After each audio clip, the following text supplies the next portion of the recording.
Iniligtas niya ang mga nangangailangan mula sa kanilang pinagmumulan ng kapahamakan.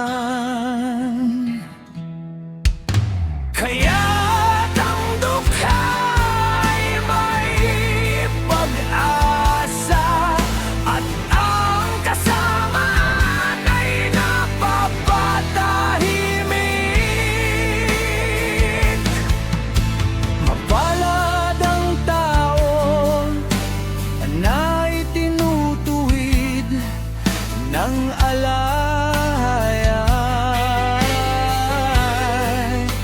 Kaya't huwag mong hamakin ang parusa ng makapangyarihan sa lahat,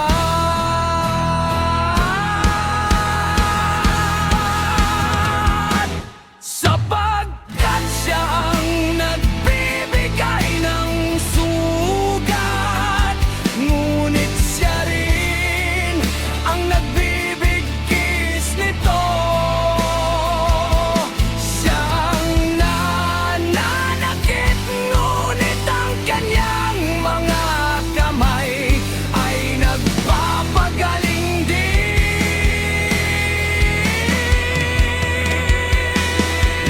Ililigtas ka niya sa anim na kapahamakan, at sa ikapito walang kasamang makakapal sa'yo. Sa panahon ng taggutom, ililigtas ka niya sa kamatayan, at sa digmaan sa kapangyarihan ng tabak.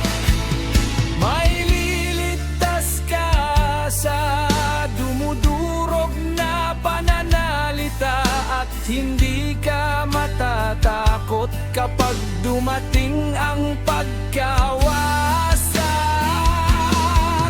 Tatawanan mo ang pagkawasak at taggutom, at hindi ka matatakot sa mababangis na hayop, sapagkat makikipagtipan ka sa mga bato sa bukid, at ang mababangis na hayop ay makikipagpayapaan sa iyo.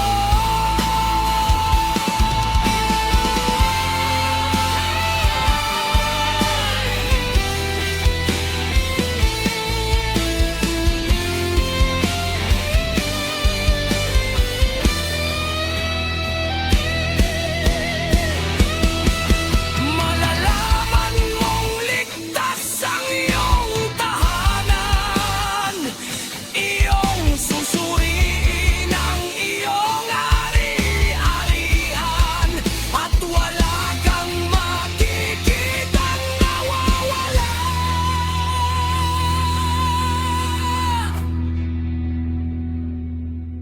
Malalaman mong magiging marami ang iyong mga anak, at ang iyong mga angkan ay magiging gaya ng damo sa lupa.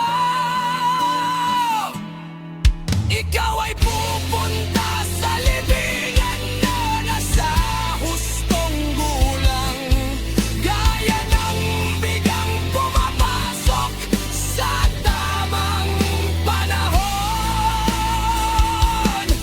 Ito'y aming sinuri, at ito'y totoo, kaya't pakinggan mo at unawa